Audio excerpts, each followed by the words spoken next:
ఈ యొక్క పుట్టినరోజును యువజన దినోత్సవం కూడా జరుపుకోవడం జరుగుతుంది అప్పటి నుండి.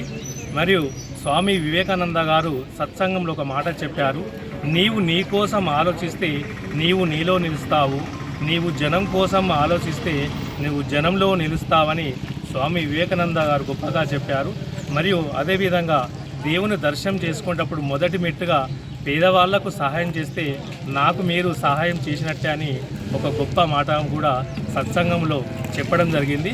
స్వామి వివేకానంద గారు ఆత్మీయ ప్రపంచ సమ్మేళనం జరిపినప్పుడు అమెరికా చికాగోలో జరిపినప్పుడు అక్కడ చాలా గొప్పగా భారతదేశాన్ని ఉద్దేశించి ప్రజలను ఉద్దేశించి 2 నిమిషాల సమయం వెచ్చించినప్పటికీ కూడా అవకాశం ఇచ్చినప్పుడు కూడా అందరూ కూడా dear America sisters and brothers అని ఒక మాట ఆ యొక్క అమెరికాలో ఉన్నటువంటి చాలా గొప్పగా వాళ్ళు ఎంతో సంతోషంతో ఎన్నో నిమిషాలు కరత్వాల ధ్వనులతోని చెప్పడం జరిగింది. ఎన్నో గంటలు ఉపన్యాసం ఇచ్చినా కూడా వాళ్ళకు ఒక వక్త మాట్లాడితే ఎన్ని గంటలు మాట్లాడడం అర్థం కాలేదు. కాబట్టి అక్కడ ప్రజలు చాలా ఆశ్చర్యపోవడం జరిగింది.